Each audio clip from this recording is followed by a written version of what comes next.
सनातन धर्म ज्ञान गंगा चैनल में आप सभी का स्वागत है। मेरे प्यारे कृष्ण भक्तों, आप सभी को जय श्री कृष्णा। मेरे प्यारे कृष्ण भक्तों, सनातन धर्म ज्ञान गंगा चैनल के आज के वीडियो में हम लोग श्रीमद् भगवद गीता से अध्याय 8 के श्लोक 7 को भगवान श्री कृष्ण जी की कृपा से सरल रूप में समझने का प्रयास करेंगे। जय श्री कृष्णा। प्यारे कृष्ण भक्तों, श्रीमद् भगवद गीता के अध्याय 8 के श्लोक 5 में भगवान श्री कृष्ण जी ने अर्जुन के माध्यम से हम संसार के मनुष्य को यह रहस्य बताया है कि हे अर्जुन, जो मनुष्य अंत काल में मेरा स्मरण करते हुए अर्थात मेरे स्वरूप में अपने मन को स्थिर करके अपने प्राणों को त्यागता है, ऐसा मनुष्य निश्चित ही मुझ परमात्मा को पा लेता है अर्थात मोक्ष पद को पाता है। मगर हे अर्जुन, ऐसा होना संभव बहुत कम होता है। क्यों? जो मनुष्य जिस भाव में जीवन भर जिया है अर्थात जो मनुष्य माया के सुखों में जिसने जीवन अपना बिताया है, ऐसा मनुष्य अंत समय में भी अपनी छूटती माया को, अपने छूटते परिवार को के मोह में ग्रसित होकर अपने प्राणों को त्याग कर मुझसे मिलन को चूक जाता है।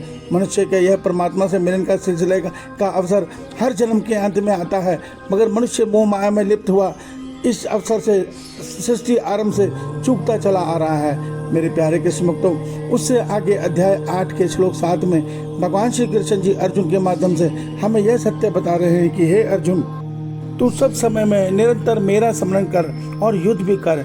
इस प्रकार मुझ में अर्पण किए हुए मन बुद्धि से युक्त होकर तू निसंदेह मुझको ही प्राप्त होगा।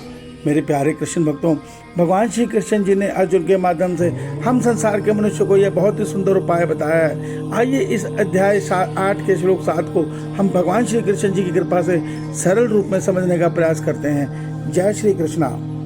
प्यारे कृष्ण भक्तों, भगवान श्री कृष्ण जी अर्जुन के माध्यम से यहाँ हम संसार के मनुष्य को यह सत्य बता रहे हैं कि ये संसार वर्ण व्यवस्था के 4 गुणों में चलता है अर्थात हर मनुष्य में परमात्मा के वर्ण व्यवस्था के 4 गुण में से कोई एक गुण निश्चित रूप से होता है अर्थात या तो उसके अंदर ब्राह्मण अर्थात ज्ञान का गुण होगा, या उसके अंदर क्षत्रिय यानी वो शूरवीर होगा, या वो वैश्य होगा अर्थात उसमें खेती गोपालन अन्य क्रय विक्रय व्यवसाय का गुण होगा, या वो शूद्र अर्थात सबके सेवा भाव में कर्मचारी बनकर सेवा भाव करने का उसके अंदर गुण होगा।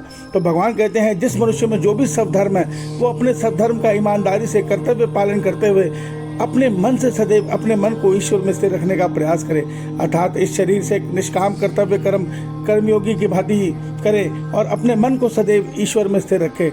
यही बात भगवान श्री कृष्ण जी अर्जुन को आज के श्लोक में बता रहे हैं। भगवान कह रहे हैं, हे अर्जुन, तू निरंतर इस युद्ध को कर और अपने मन को मुझ ईश्वर में स्थिर रख।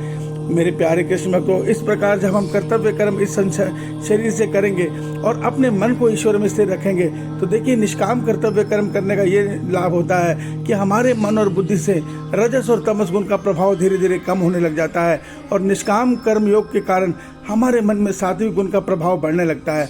और जब सात्विक मन ईश्वर में स्थिर होता है तो वो परमात्मा से निष्काम भाव में उनका प्रेम ही मांगता है और ऐसा मनुष्य परमात्मा के स्वरूप में आसानी से स्थिर हो जाता है। और भगवान कहते हैं ऐसा मनुष्य अंत काल में मुझे स्मरण करता हुआ अपने प्राणों को त्यागता हुआ मुझे ही प्राप्त होता है। इसमें तनिक भी संदेह की बात नहीं।